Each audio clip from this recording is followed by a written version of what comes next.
Merci de suivre cette édition complète de l'information sur Equinox Télévision. Dans l'attente de la proclamation officielle des résultats pour les sénatoriales 2018, la région de l'Ouest pourrait basculer au sein du pouvoir. Jusqu'ici, les 7 sièges de sénateurs étaient réservés au SDF. Selon le dépouillement des résultats au soir du 25 mars 2018, le SDF, l'UDC, l'UMS et l'UNDP subissent le diktat du RDPC en attendant la proclamation officielle des résultats de ces sénatoriales 2018. Des précisions avec Dallas Cana et Jean-Paul Chouniat. Au terme des résultats provisoires du dépouillement des 10 bureaux de vote de l'Ouest, le Social Democratic Front de John Fundi et l'Union démocratique du Cameroun d'Adamou Dabdjoya n'ont pu remporter ce deuxième scrutin des consultations sénatoriales de la région. Associée à l'Union nationale pour la démocratie et le progrès UNDP, l'Union des mouvements socialistes UMS, ces 4 partis de l'opposition totalisent moins de 300 voix contre plus de 800 pour le Rassemblement démocratique du peuple camerounais. Ainsi, dans les départements de Bambuto et des Hauts-Plateaux, SDF, UNDP, UMS et UDC s'en tirent avec 0 voix. Le RDPC totalisant 336 suffrages exprimés. Dans la mine noire, le Konki et le Ndé, SDF, UMS, 1 voix chacun. Le RDPC raflant 180 suffrages exprimés. Dans le Romcam, l'UMS de Pierre Kouemo obtient 25 voix contre 138 pour le RDPC. UDC et SDF, 1 voix chacun. Dans ce scrutin, la plus grosse surprise vient de la MIFI. Aux 4 conseillers SDF ont offert leur voix au RDPC. Scénario similaire inattendu dans le Noun. Au finish, le bon perdant de ces sénatoriales, c'est l'UNDP. Sans conseiller municipal, le parti de Bello Bouba n'a pu arracher la sympathie du moindre électeur. 0 voix dans toute la région. Si le Conseil constitutionnel entérine ces résultats provisoires, la liste RDPC que conduit l'homme d'affaires Sylvestre Ngouchingué sera proclamée élue. Les 7 sénateurs RDPC et leurs suppléants succédant ainsi à leurs homologues du SDF qui étaient plébiscités aux premières sénatoriales de 2013. Au-delà du taux de participation élevé pour ces sénatoriales, Elecam s'est montré vague sur la date de publication de ces résultats officiels de ce scrutin, se limitant à invoquer les délais prévus dans le code électoral. Joël Essenge et Gizogo. Après le vote, place nette est faite aux chiffres relatifs au sénatorial 2018. C'est le directeur général de l'ECAM qui s'est chargé de cette mission au cours d'une conférence de presse à Yaoundé. Selon Abdoulaye Babale, sur 10 105 électeurs inscrits, un peu moins d'entre eux ont pris part au scrutin. 9 305 conseillers municipaux, membres du collège électoral pour l'élection des sénateurs, ont déposé un bulletin dans l'urne. Il ajoute que le taux de participation se situe au-delà de 90%. Nous avons donc dégagé un taux de participation de 92%. Il y a eu 800 abstentions. Le taux d'abstention est de 7,95%. S'agissant des délais de proclamation des résultats, le directeur général de l'ECAM les situe à 15 jours conformément à la loi. Il y aura possibilité au cours de la réunion de la Commission nationale de recensement général de vote de dégager des cas qui sont susceptibles d'engager de recours, c'est-à-dire le contentieux électoral. Mais dans un délai de 15 jours, le Conseil constitutionnel est tenu de publier les résultats de l'élection des sénateurs qui s'est tenue ce jour. Sur cette même question des résultats, le porte-voix de l'ECAM explique par ailleurs que cet organisme ne peut publier les tendances d'après les prescriptions légales. Si des incidents ont été enregistrés dans les régions du Nord-Ouest et du Sud-Ouest, le directeur général de l'ECAM soutient que le vote s'est bien déroulé sur l'ensemble du territoire national. Il y a eu au cours de cette journée quelques inquiétudes au début des opérations, notamment dans la région du Sud-Ouest, et un cas qui nous avait été signalé dans la région du Nord-Ouest.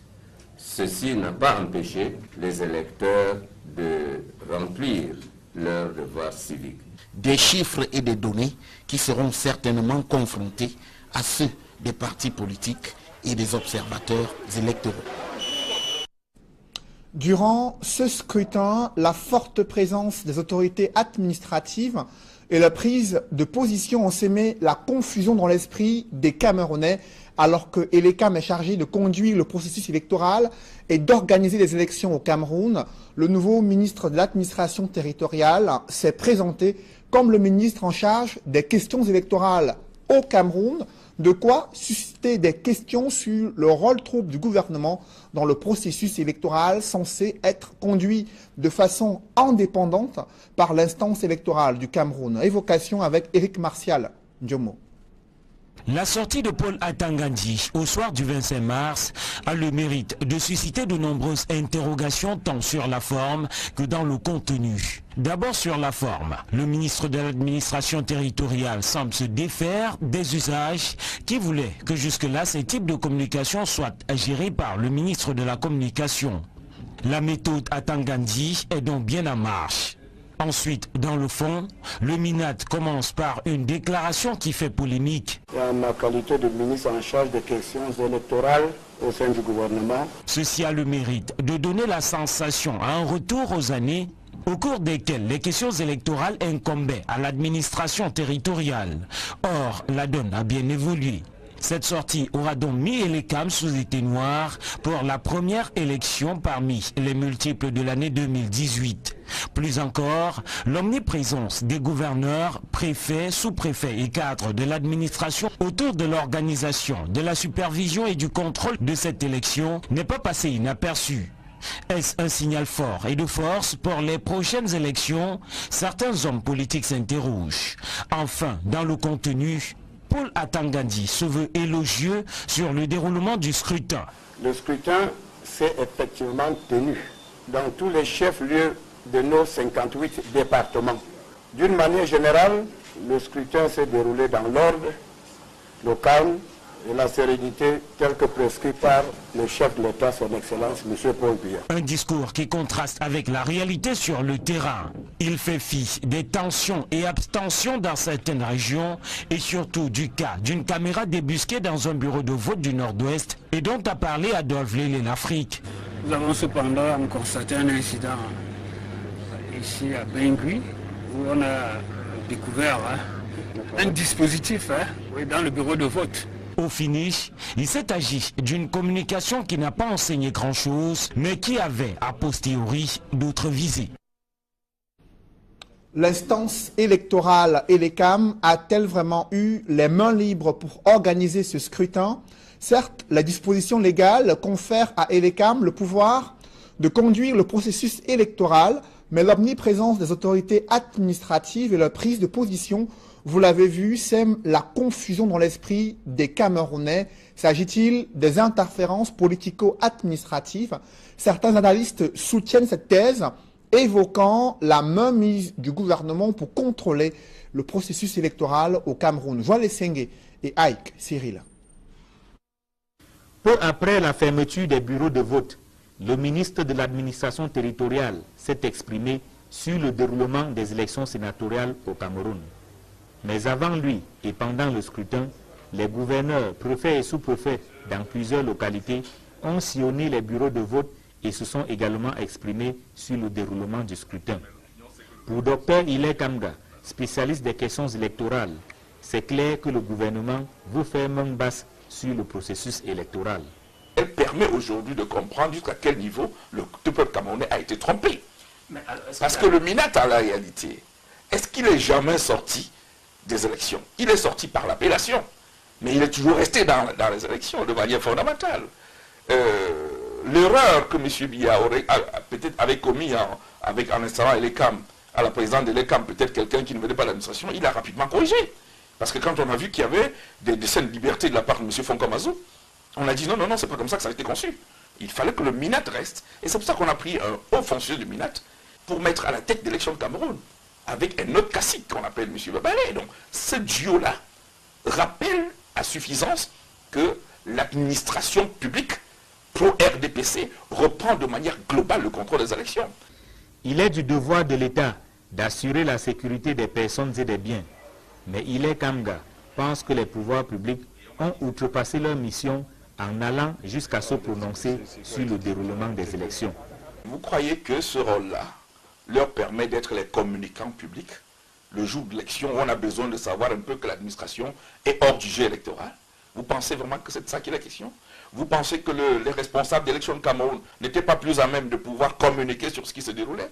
Pour conclure, le spécialiste des questions électorales affirme que la présence de l'autorité administrative sur le théâtre des opérations le jour du scrutin trahit sa volonté de verrouiller le processus.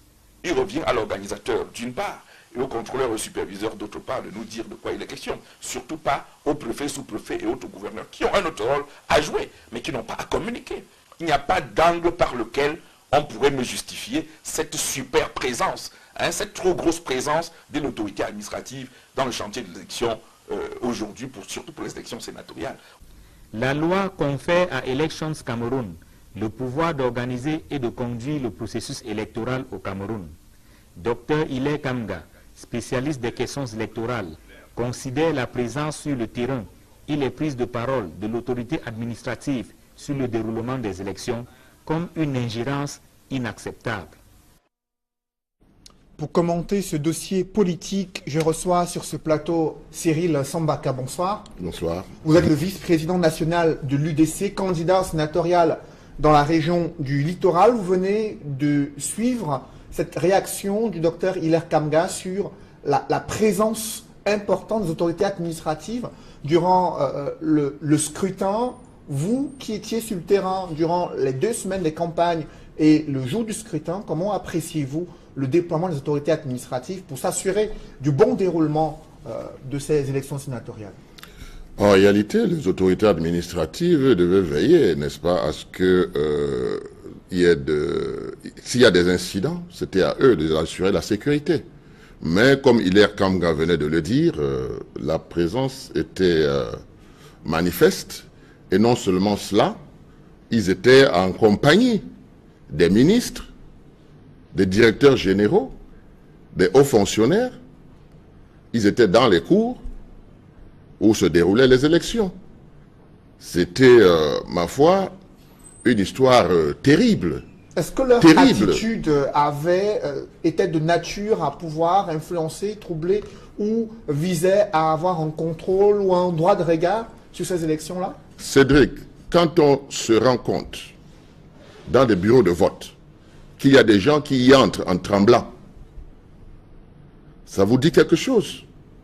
Et quand les résultats des urnes arrivent, vous voyez le score. Vous comprenez que c'était la méthode soviétique. C'est pour cette raison qu'il fallait aller à ces élections. De quelle méthode soviétique parlez-vous concrètement? Je veux dire qu'il y a eu des menaces. Il y a eu des menaces puisque quand on va aux élections, on va pour expliquer son programme aux conseillers municipaux et il y a une adhésion. Quand il y a une adhésion, vous le savez. Mais quand des conseillers municipaux vous disent que c'est très grave, il n'y a rien à faire, on est saucissonné. Vous comprenez tout de suite qu'il y a quelque chose qui se passe. Pensiez-vous que ces conseillers municipaux pouvaient s'écarter de la consigne de leur formation politique relative à cette élection sénatoriale? Mais tout à fait. Nous étions en campagne. Tout à fait. C'est la raison d'ailleurs pour laquelle cela s'est passé comme ça. C'est-à-dire que la méthode soviétique a été utilisée. Il fallait aller manu militari. La réaction après les élections, c'est quoi? C'est que les conseillers municipaux n'ont rien fêté. Ce sont les élites qui ont fêté. Parce que c'est eux qui ont gagné sur la procédure qu'ils ont mis en place pour avoir ce nombre de voix.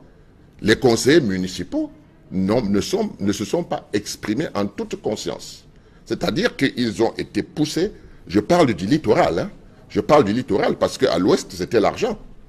Mais dans le littoral, je vous dis, ils ont caressé les partis politiques de l'opposition qui n'étaient pas en course. C'est la raison pour laquelle vous verrez, certains qui ont été corrects ont voté le bulletin blanc, n'est-ce pas? Ils ont voté bulletin blanc et d'autres ont voté pour le parti au pouvoir, ce qui n'exclut pas que l'UDC que je représentais a eu des voix en dehors des conseillers municipaux de l'UDC. Seulement, c'était infime parce que c'était des courageux qui l'ont fait. Mais quand vous regardez les résultats, vous comprenez que l'opposition camerounaise a un problème. Et quel problème il s'agit? Au regard du déroulement de ce scrutin, on a suivi le directeur général des élections estimé que dans l'ensemble, tout s'est bien déroulé, en dehors de quelques incidents signalés dans certaines régions anglophones. Alors vous, au regard de ce que vous êtes en train de décrier, est-ce que l'UDC espère entrer au Sénat? Alors là, votre question, je ne la comprends pas très bien parce qu'on attend les résultats encore définitifs. Nous ne l'avons pas tout de suite. Hein, mais ce que je dis, c'est que quand vous allez aux élections, c'est dans l'espoir d'entrer au Sénat parce que vous avez quelque chose à apporter. Si vous avez un programme, vous le mettez sur la table et vous allez aux élections. Ce que je regrette, c'est que les électeurs n'ont pas été libres dans leur choix. Et je vous dis, l'exemple même, c'est dans le Vouri, dans la Sanaga maritime, dans l'Oncam, où ils sont allés, dans l'Oncam, c'était la catastrophe. C'était la catastrophe. Donc, ils sont allés manu militari pour aller voter, tout en tremblant, je vous le dis. Donc, à partir de ce moment, c'est ce qu'ils ont appelé la discipline du parti. La discipline du parti, comment se traduit-elle? C'est ça la question. Mais les résultats sont là, les élites ont fêté et les conseillers municipaux sont rentrés la tête basse. Justement, à quoi est-ce que vous pourriez vous attendre lors de, bien sûr, la proclamation des résultats? Vous savez que le code électoral prévoit 2 semaines d'attente et qui doivent être publiés, ces résultats, par le Conseil constitutionnel. Ce délai, au regard du nombre de votants, qui est moins de 10 000, et qu'il faut attendre 2 semaines, est-ce que vous êtes favorable à ce type de système? Non, mais c'est une curiosité camerounaise. Quand tout le pays doit voter, ça prend du temps. Quand quelques personnes doivent voter, ça prend du temps. Mais les élections sénatoriales n'ont même pas traîné jusqu'à midi. En principe, à midi, c'était déjà pratiquement terminé partout. Donc ça a été prolongé, là où il y avait quelques conseillers qui n'est-ce pas, ne venaient pas voter. Vous savez que le vote du conseil, c'est obligatoire. Donc on est obligé d'attendre jusqu'au dernier. Donc c'est ce qui s'est passé. C'est pour cette raison que dans certains bureaux de vote, on a dû attendre jusqu'à 18 h. Mais en réalité, ma foi, je pense que on devrait annoncer les résultats. Ce folklore-là et tout ça, moi je pense que ça n'a pas lieu d'être parce que dès aujourd'hui, tout devait être bouclé. Je ne vois pas, si on n'a pas pu boucler ces quelques conseillers, ces 81 bureaux de vote à travers le territoire camerounais, ça veut tout simplement dire que la loi a prévu de proroger parce que si, dans le cas où ça ne marche pas, il faut qu'on puisse trouver des moyens pour renverser la vapeur. Moi, c'est ce que je me dis. Sinon, les résultats devaient être prononcés aujourd'hui même. Le Conseil constitutionnel va proclamer ses tout premiers résultats dans l'histoire de cette institution. Est-ce que vous avez des attentes particulières sur le rôle que cette instance doit jouer dans le recensement, le contrôle, les vérifications des différents suffrages exprimés? Je pense que la technique que le parti au pouvoir a utilisée, ils ont pris le soin quand même, n'est-ce pas, de faire en sorte que les contentieux soient impossibles. Bon, on peut avoir quelques contentieux, comme à l'ouest où il y a eu à Tchang. Vous comprenez, jusqu'à présent, je n'ai pas eu le bureau B, parce que le bureau B avait des problèmes. Donc, en dehors de ça, je pense qu'ils ont pris soin de tout faire pour embrigader d'abord les électeurs et ensuite faire en sorte que ça puisse passer. Donc, nous pensons franchement que le Conseil constitutionnel n'aura pas grand-chose à faire, mais néanmoins, ce qu'on doit reconnaître, c'est que ces élections ont permis au Conseil constitutionnel, n'est-ce pas, de siéger, et chaque Camerounais peut apprécier aujourd'hui. Je dis ça par rapport aux jeunes qui arrivent et qui pensent que l'élection sénatoriale, c'était rien du tout, mais l'élection sénatoriale, c'est quelque chose d'important pour un pays comme le Cameroun, qui a diverses ethnies, etc., etc. Donc, je pense que ça aussi, ça permet d'analyser et de savoir ce à quoi il faut s'attendre. Parce que quand on arrive en politique, il faut avoir des expériences. Et ça, c'est une expérience première du Conseil constitutionnel. Donc, tout homme qui est parti à ces élections, tout parti qui a participé, sait à quoi s'attendre, apprécie de différentes façons. Mais quand on est absent en politique, vous voyez, là, le sénatorial, on prédisait que le RDPC allait rafler, mais nous nous sommes rendus compte pendant la campagne électorale que le RDPC comptait plutôt sanctionner. Bon, quelque chose s'est passé, le RDPC a pu gagner, et c'est la raison principale, comme je vous disais dès le départ, que si vous observez bien, les conseillers municipaux sont rentrés chez eux. Ce sont les élites qui ont fêté. Parce que la stratégie qu'ils ont mis en place a fonctionné. Merci Cyril Sambaka. Je rappelle que vous êtes vice-président national de l'Union démocratique du Cameroun.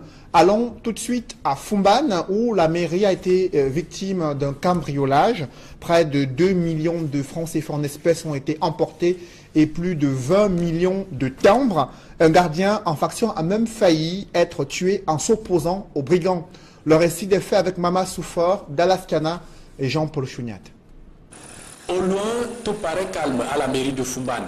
Pourtant, des malfrats y ont semé la pagaille toute la nuit, vandalisant un par un les différents bureaux de recouvrement et recettes à la recherche d'argent et autres valeurs. Le spectacle se déroule à moins de 300 mètres du commissariat de sécurité publique. Ils ont demandé, oui, je veux la mort ou la vie. Comme je ne pouvais pas faire bras de fer et que je n'avais aucun élément qui pouvait me servir de défense, j'ai préféré me rendre librement. Une fois le tour du propriétaire achevé, les bourreaux remercient leur guide gardien, lui assénant coups et blessures mortelles. L'autre a levé son arrache pour me casser le front. L'autre, je ne sais où, c'était toujours avec quel mouvement me percer. Au-delà d'énormes dégâts matériels et la paperasse saccagée pêle-mêle, les bandits emportent un butin constitué d'importants stocks de timbres et de l'argent en espèces. Selon les déclarations de Madame le receveur, il y a des timbres de 20 millions qui ont été apportés dans le portefeuille. Chez le caissier, il y avait un parateur de son timbre. En timbre et en espèces qui ont été aussi apportés. Pour l'instant, les malfrats courent encore dans la nature. Seule l'enquête de police en cours pourrait élucider les circonstances et les vrais mobiles de ce cambriolage à la mairie de Fumban. La chute d'un poteau électrique donne des sueurs froides aux populations résidentes à Bafan. Depuis de nombreuses semaines, elles ont tenté de joindre en vain l'entreprise en charge de l'électricité pour l'interpeller sur les risques élevés de danger qui guettent ces populations. Rien n'a changé sur le terrain. Reportage Andine Gagnou et Auréole Tchoumi. Côtoyé au quotidien à Bafan, sur le principal axe de la ville, un poteau électrique donne des sueurs froides aux populations. Nous avons les enfants pas là, le cœur tape. Actuellement, si c'est blessé là, c'est mauvais. Quand tu regardes là, on a peur. Ce n'est pas parce qu'on a, c'est devant nous, c'est devant un l'axe principal. Les faits remontent au 8 mars 2018. Les riverains arguent qu'ils ont alerté l'entreprise en charge de la distribution de l'énergie électrique au Cameroun, mais la réponse est toute curieuse. Nous sommes justement surpris quand nous partons à la semaine, nous demandent de cotiser 10 000, on ignore quoi le Cameroun. Quand on va cotiser 10 000 pour venir les voir devant, alors que nous puissions nous les contrôler, nous payons nos cautions tous les jours. Et ça nous surprend même, et nous avons décidé que nous ne pouvons pas cotiser ces 10 000 là pour les donner. Parce qu'on ne sait pas dans quel cas ça doit entrer. Donc. Pour la soleil, les factures viennent, nous payons nos factures. Et quand les factures viennent, nous payons nos factures, on va encore nous demander de cotiser peut-être 10 000 pour partir voir la soleil. Parce que c'est ça, c'est l'état d'urgence. Quand un côté électrique tombe à cette situation-ci, l'État doit vraiment s'engager rapidement à le faire. Et ça nous met en problème. Les automobilistes déplorent l'inaction et tentent au quotidien des manœuvres incertaines pour échapper à la mort. Un accident ici là dernièrement parce que c'est en plein carrefour.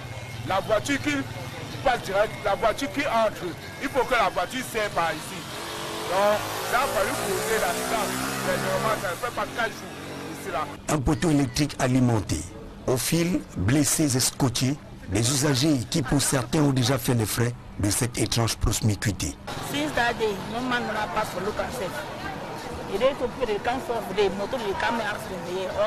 Bafan reste en état d'alerte. Avec les premières pluies qui s'abattent sur la ville, on est bien proche d'un drame national. Nous sommes en pleine semaine sainte destinée à commémorer la passion du Christ et des chrétiens sont appelés à multiplier les prières, à faire preuve de pénitence et de partage durant cette semaine jusqu'à la célébration de la fête de Pâques. François Dikoumé et Julingue Nyondé.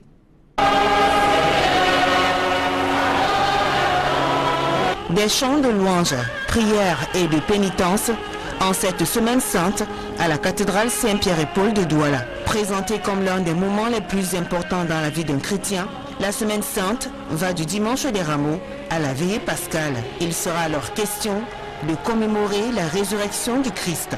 La célébration de la semaine sainte dans l'église est effectivement le parcours qui permet à toute la communauté chrétienne d'église universelle de célébrer la passion, la mort et la résurrection de notre Seigneur Jésus-Christ. Chaque jour de cette semaine, surtout les 3 derniers, a une coloration particulière. Des activités sont organisées à cet effet par le clergé afin d'accompagner les chrétiens dans leur vie spirituelle. Le cœur même de la semaine sainte, c'est le Triduum pascal. Le jeudi, nous avons la célébration ici à la cathédrale de la messe chrismale. Et vendredi, nous avons le grand chemin de croix. Nous invitons les chrétiens à faire des exercices spirituels du temps de carême. Les exercices spirituels portent sur le jeûne, la prière et le partage. Pour les chrétiens, c'est un moment éprouvant. Ces derniers disent partager la souffrance du Christ, mort pour leurs péchés. Et ce n'est pas du tout évident, il faut beaucoup prier, demander surtout l'aide du Seigneur, de son esprit, pour pouvoir se détacher de ces ténèbres. Et je crois que c'est une semaine qui est enrichissante pour tout le monde, parce qu'en fait, on devrait faire des efforts pour prendre cette semaine pour pouvoir célébrer la Pâque. La semaine sainte représente pour moi un moment tellement sacré, parce que le Christ a donné sa vie pour nous afin que vraiment nous serons libérés. La semaine sainte va du dimanche 25 mars et se termine le 31 mars 2018, jour de Pâques. Ce sera alors la célébration de l'entrée triomphale du Christ à Jérusalem.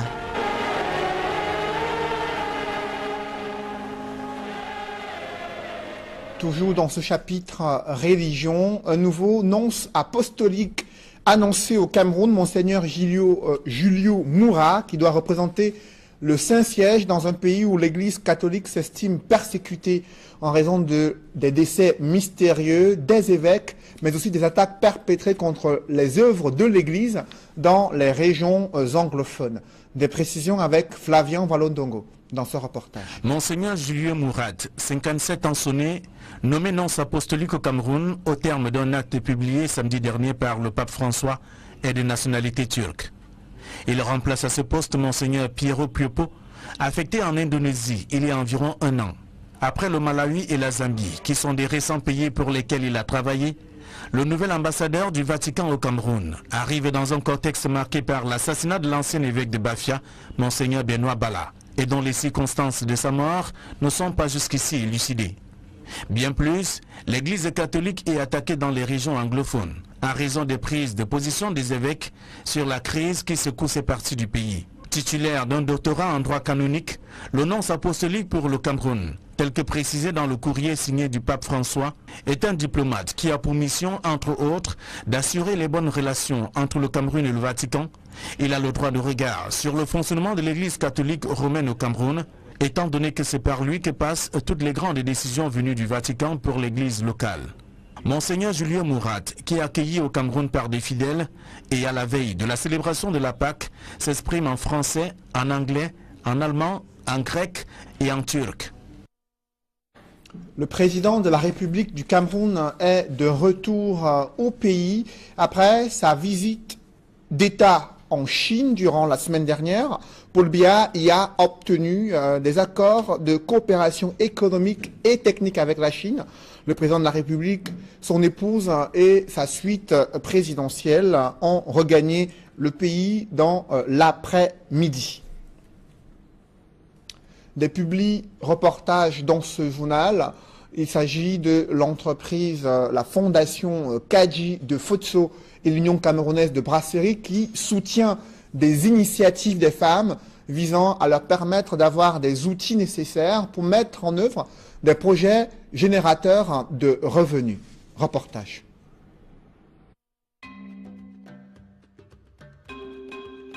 Je suis Ngwakabea Sipora Béatrice. Je fais partie de la première cohorte des bénéficiaires du UCB International Women's Scholarships.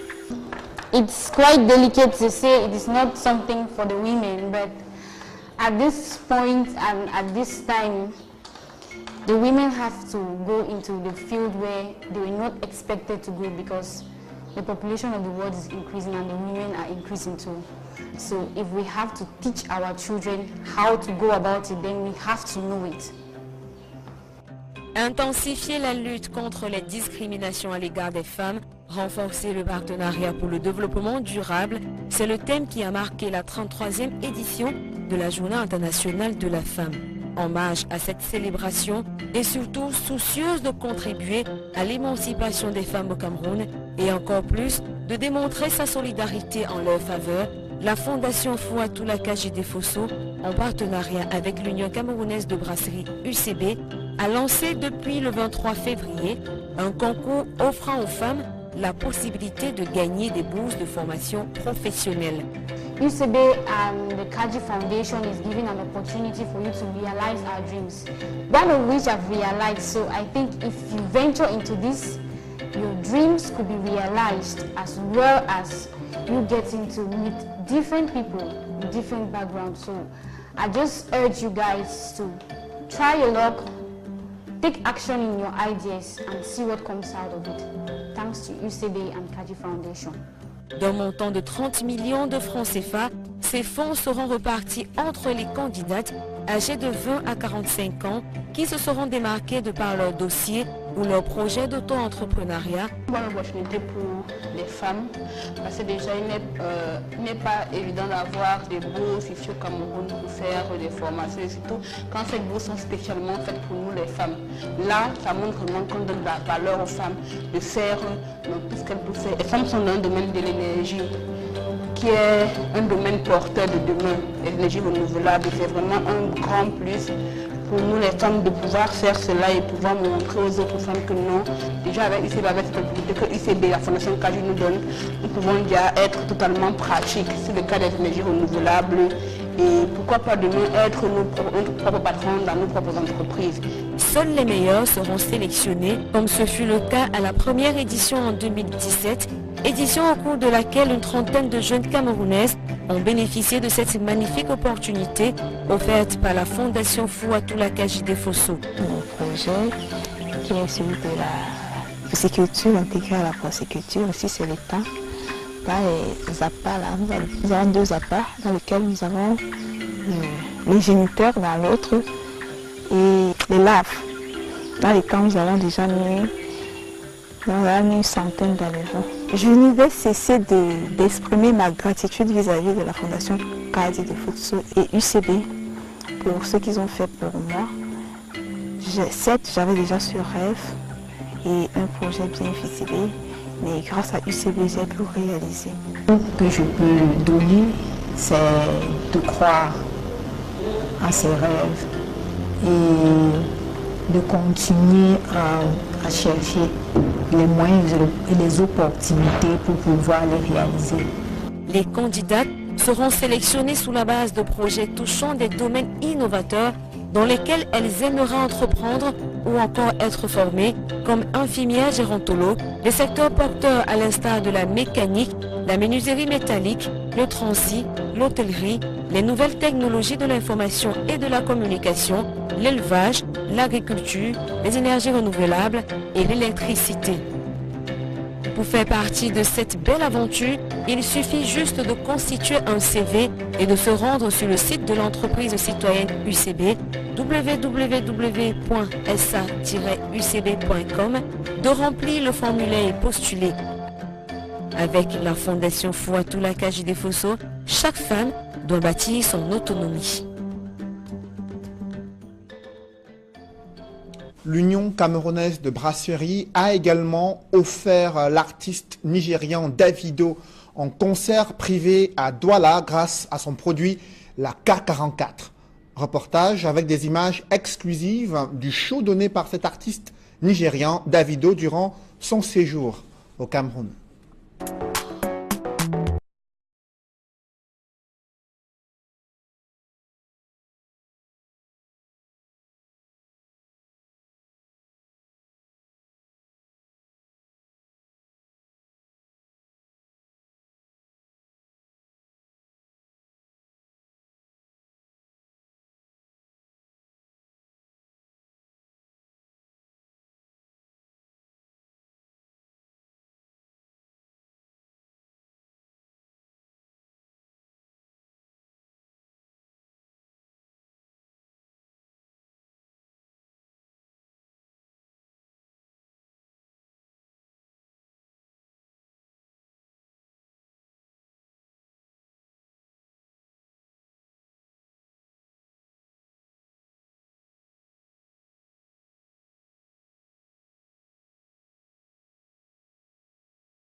Dont la production porte les signatures de Sony Music et Icon Prod, l'artiste et musicien le plus doué de sa génération a joué les prolongations le dimanche 18 mars à l'occasion d'un showcase privé. Un moment de pur bonheur, marqué en première partie par la prestation remarquable et remarquée du phénomène Salatiel. L'artiste camerounais au top de tous les hits sur le plan national a séduit et conquis un public chaleureux à travers des mélodies envoûtantes. Et si ma famille te refuse, s'il te plaît, le jour du mariage, prête-moi ta famille. Je ne vais pas te laisser, non, te laisser. Un récital qui bénéficiait toujours du soutien incontournable de la nouvelle star du premium au Cameroun, la K44. Une marque qui se positionne aujourd'hui plus que jamais comme l'alternative premium de luxe.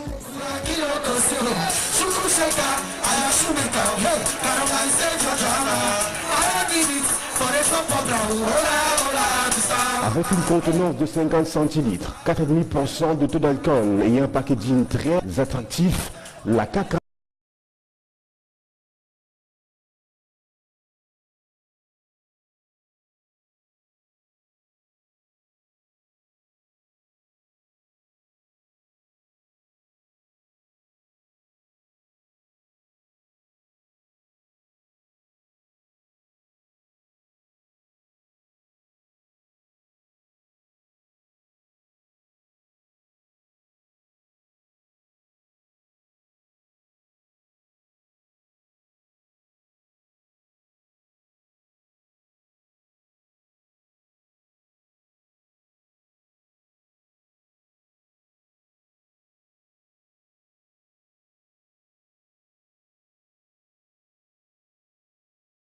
Vous l'avez suivi ce week-end, le Cameroun qui renoue avec la victoire lors d'un match amical. Les Lions indomptables ont battu leur adversaire, le Koweït, 3-1. Un match qui a été suivi par nos services des sports. Et ce soir, l'émission 100% Foot va certainement analyser cette rencontre.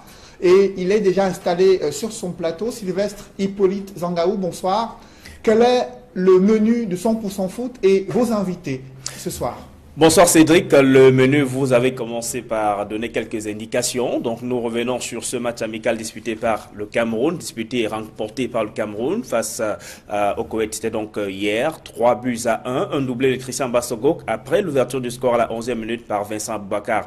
Donc avec des techniciens de football, nous allons faire l'analyse de cette rentrée des classes pour l'équipe nationale de football du Cameroun après son élimination pour la phase finale de la Coupe du Monde. Les Camerounais qui, en principe, doivent déjà être en train de préparer la phase finale de la CAN 2019 qu'organise le pays. Donc on distribuera les bons et les mauvais points. Les choix d'Alexandre Bellinga, justement, qui a utilisé ces 3 gardiens de but qu'il a appelés pour cette rencontre. Nous parlerons également de ces résultats de la 10e journée du championnat Elite One. Belle victoire de l'Union sportive de Douala et surtout la première victoire de la saison de l'Aigle Royal de la Ménois. En 2e division également, nous allons revenir sur ce classico en images et un résumé de Aïe-Cyril. Canon face au Tonnerre de Yaoundé, c'était dimanche. En Nord-Une, au stade militaire, victoire du Canon de Yaoundé 2-1 sur le rival sportif le Tonnerre Kalara Club de Yaoundé. Et enfin, nous reviendrons aussi sur cette victoire de la Panthère sportive d'Indé. Malgré la crise qui secoue ce club depuis le début de la saison, Panthère a battu Dynamo 4-1. Donc 2 techniciens de football, Anissé Mbargafoué qui nous dira ce soir finalement, est-ce que son aventure avec Edding Sport de la Ligue qui se poursuit ou pas. On rappelle qu'il est le champion du Cameroun en titre avec Edding Sport de la Ligue mais que depuis le début de la saison, il n'a disputé aucun match avec son club. Donc on verra donc qu'est-ce qu'il en est ce soir. Clément Zico également, consultant Equinox Télévision, sera en plateau avec nous. Alors le rendez-vous est pris pour 100% foot qui interviendra juste après cette édition du journal. Mesdames, messieurs, merci d'avoir suivi le 20h. Je vous souhaite une bonne soirée sur Equinox Télévision.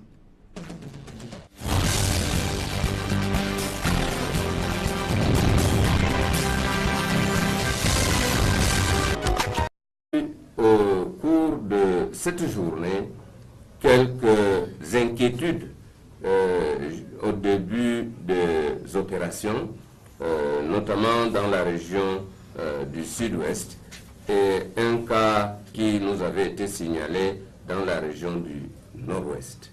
Ceci n'a pas empêché les électeurs de remplir leur devoir civique. Des chiffres et des données qui seront certainement confrontés à ceux des partis politiques et des observateurs électoraux.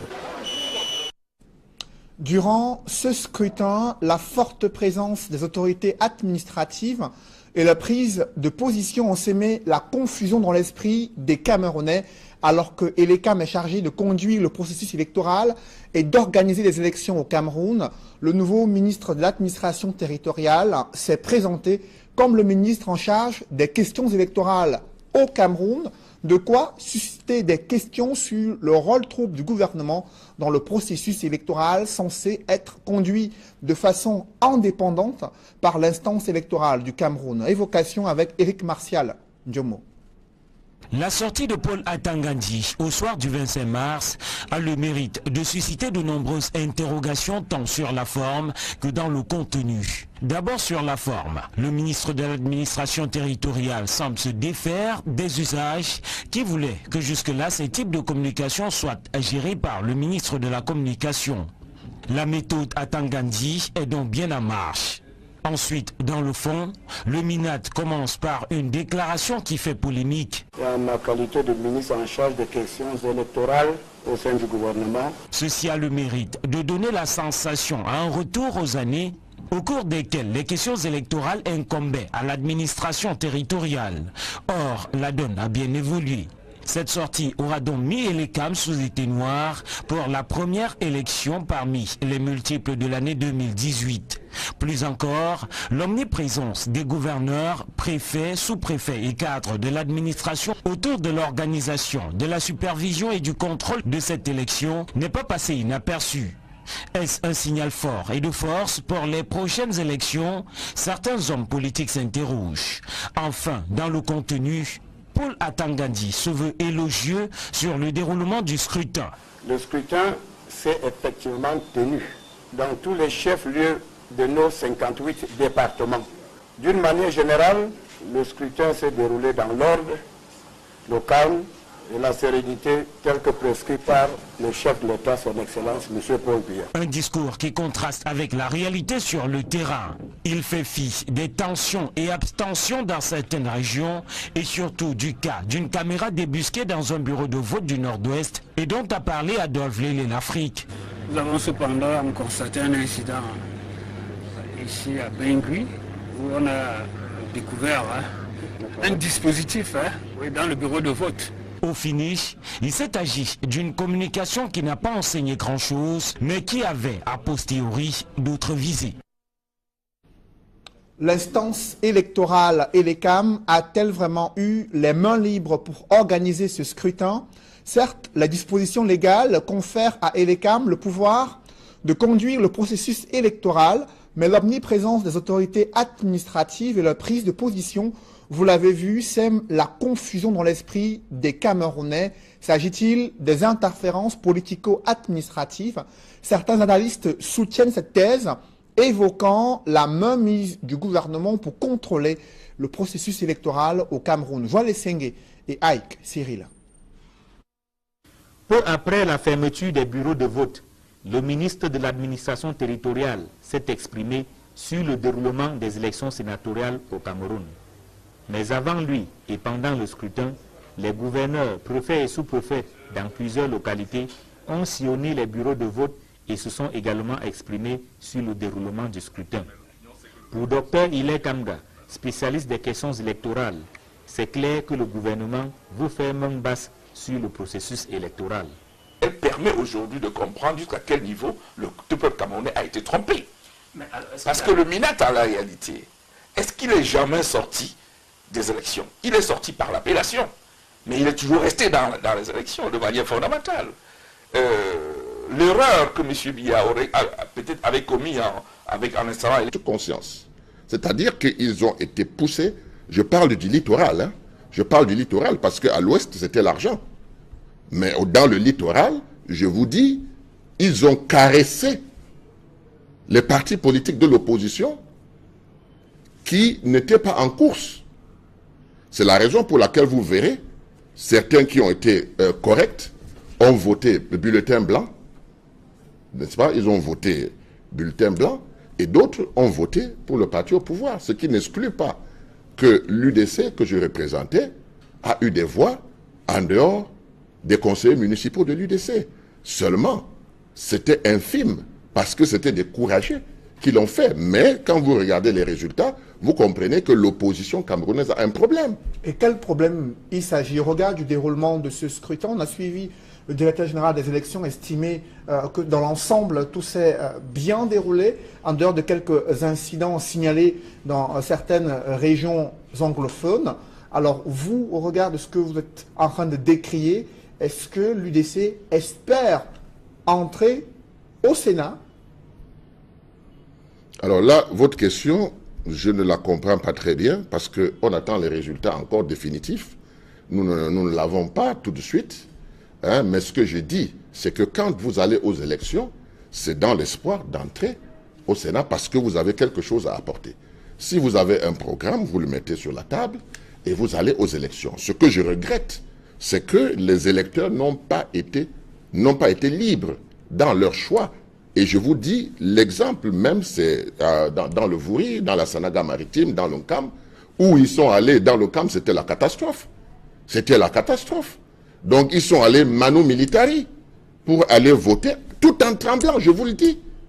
Donc, à partir de ce moment, c'est ce qu'ils ont appelé la discipline du parti.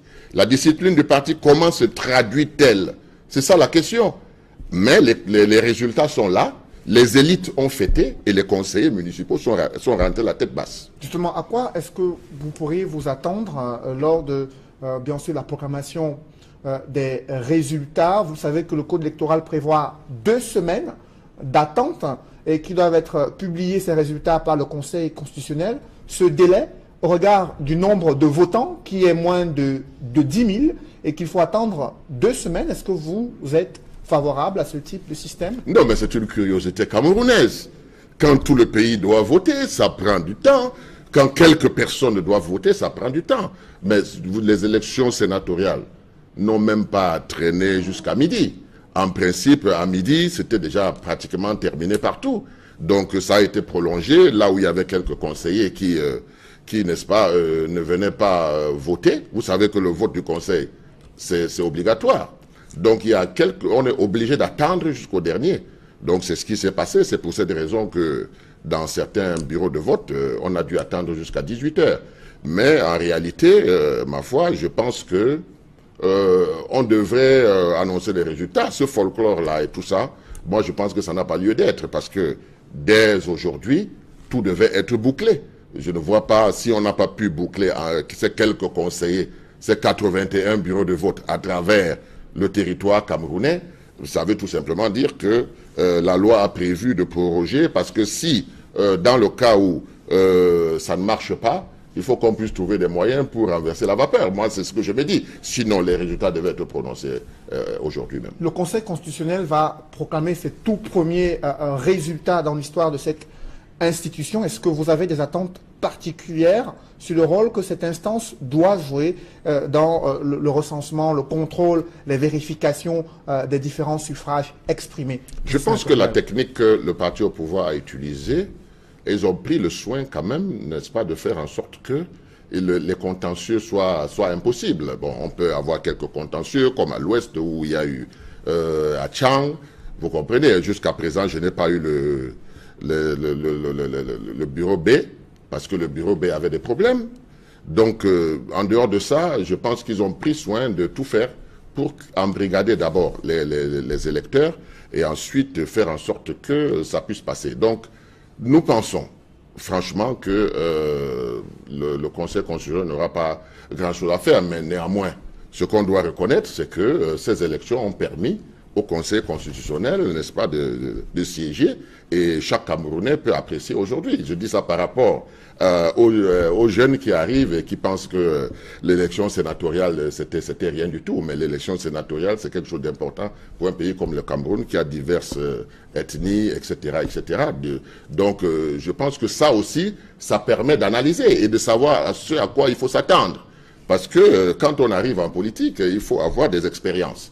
Et ça, c'est une expérience première du Conseil constitutionnel. Donc, tout homme qui est parti à ces élections, tout parti qui a participé, sait à quoi s'attendre, apprécie de différentes façons. Mais quand on est absent en politique, vous voyez, le sénatorial, on prédisait que le RDPC allait rafler, mais nous nous sommes rendus compte pendant la campagne électorale que le RDPC comptait plutôt sanctionner. Bon, quelque chose s'est passé, le RDPC a pu gagner. Et c'est la raison principale, comme je vous disais dès le départ, que si vous observez bien, les conseillers municipaux sont rentrés chez eux. Ce sont les élites qui ont fêté, parce que la stratégie qu'ils ont mis en place a fonctionné. Merci Cyril Sambaka. Je rappelle que vous êtes vice-président national de l'Union démocratique du Cameroun. Allons tout de suite à Fumban, où la mairie a été victime d'un cambriolage. Près de 2 millions de francs CFA en espèces ont été emportés et plus de 20 millions de timbres. Un gardien en faction a même failli être tué en s'opposant aux brigands. Le récit des faits avec Mama Soufor, Dalaskana et Jean-Paul Chouniat. Au loin, tout paraît calme à la mairie de Fumban. Pourtant, des malfrats y ont semé la pagaille toute la nuit, vandalisant un par un les différents bureaux de recouvrement et recettes à la recherche d'argent et autres valeurs. Le spectacle se déroule à moins de 300 mètres du commissariat de sécurité publique. Ils ont demandé oui, je veux la mort ou la vie. Comme je ne pouvais pas faire bras de fer et que je n'avais aucun élément qui pouvait me servir de défense, j'ai préféré me rendre librement. Une fois le tour du propriétaire achevé, les bourreaux remercient leur guide gardien, lui assénant coups et blessures mortelles. L'autre a levé son arrache pour me casser le front. L'autre, je ne sais où c'était toujours avec quelle motif me percer. Au-delà d'énormes dégâts matériels et la paperasse saccagée pêle-mêle, les bandits emportent un butin constitué d'importants stocks de timbres et de l'argent en espèces. Selon les déclarations de Madame le receveur, il y a le timbre de 20 millions qui ont été apportés dans le portefeuille. Chez le caissier, il y avait un pagateur de son timbre. En timbre et en espèces qui ont été aussi apportés. Pour l'instant, les malfrats courent encore dans la nature. Seule l'enquête de police en cours pourrait élucider les circonstances et les vrais mobiles de ce cambriolage à la mairie de Fumban. La chute d'un poteau électrique donne des sueurs froides aux populations résidentes à Bafan. Depuis de nombreuses semaines, elles ont tenté de joindre en vain l'entreprise en charge de l'électricité pour l'interpeller sur les risques élevés de danger qui guettent ces populations. Rien n'a changé sur le terrain. Reportage Andine Gagnou et Auréole Tchoumi. Côtoyé au quotidien à Bafan, Sur le principal axe de la ville, un poteau électrique donne des sueurs froides aux populations. Nous avons les enfants. Quand les enfants parlent là, le cœur tape. Actuellement, si c'est blessé là, c'est mauvais. Quand tu regardes là, on a peur. On a peur. Ce n'est pas parce qu'on a, c'est devant nous, c'est devant un l'axe principal. Les faits remontent au 8 mars 2018. Les riverains arguent qu'ils ont alerté l'entreprise en charge de la distribution de l'énergie électrique au Cameroun, mais la réponse est toute curieuse. Nous sommes justement surpris quand nous partons à la semaine, nous demandent de cotiser 10 000, on ignore quoi le Cameroun. Quand on va cotiser 10 000 pour venir leur voir devant, alors que nous poussons tous les contrôleurs, nous payons nos cautions tous les jours. Et ça nous surprend même. Est-ce que nous avons décidé que nous ne pouvons pas cotiser ces 10 000 là pour les donner? Parce qu'on ne sait pas dans quel cas ça doit entrer. Donc. Pour la solaire, les factures viennent nous payer nos factures. Et quand les factures viennent nous payer nos factures, on va encore nous demander de cotiser peut-être 10 000 pour partir avoir la solaire. Parce que c'est ça, c'est l'état d'urgence. Quand un côté électrique tombe à cette situation-ci, l'État doit nous s'engager rapidement à le faire. Et ça nous met en problème. Les automobilistes déplorent l'inaction et tentent au quotidien des manœuvres incertaines pour échapper à la mort. Un accident ici là dernièrement parce que c'est en plein carrefour. La voiture qui passe direct, la voiture qui entre, il faut que la voiture serre par ici.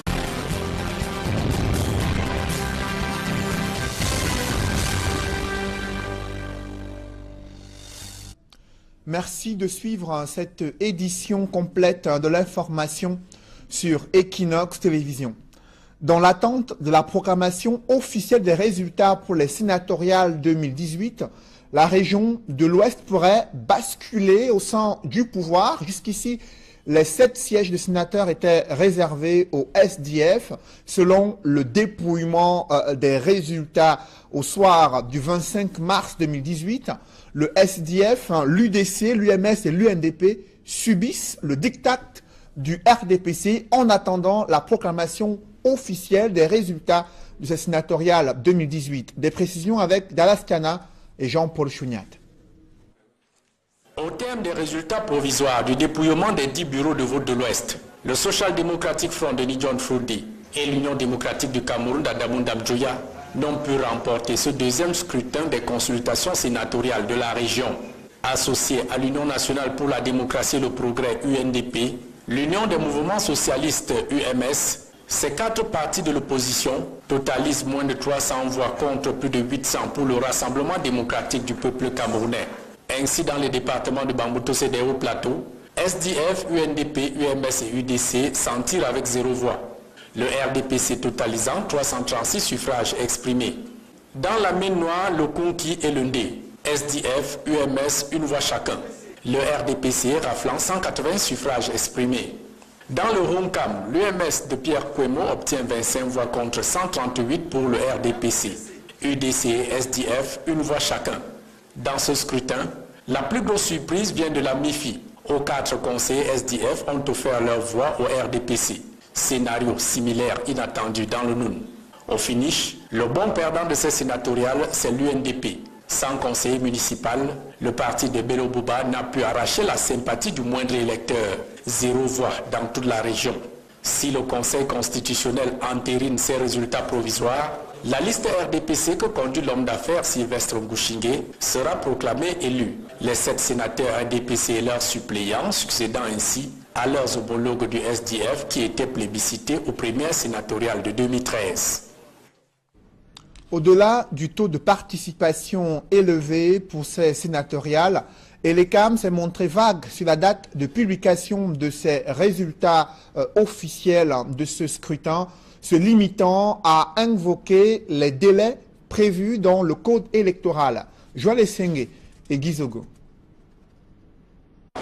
Après le vote, place nette est faite aux chiffres relatifs au sénatorial 2018. C'est le directeur général de l'ECAM qui s'est chargé de cette mission au cours d'une conférence de presse à Yaoundé. Selon Abdoulaye Babale, sur 10 105 électeurs inscrits, un peu moins d'entre eux ont pris part au scrutin.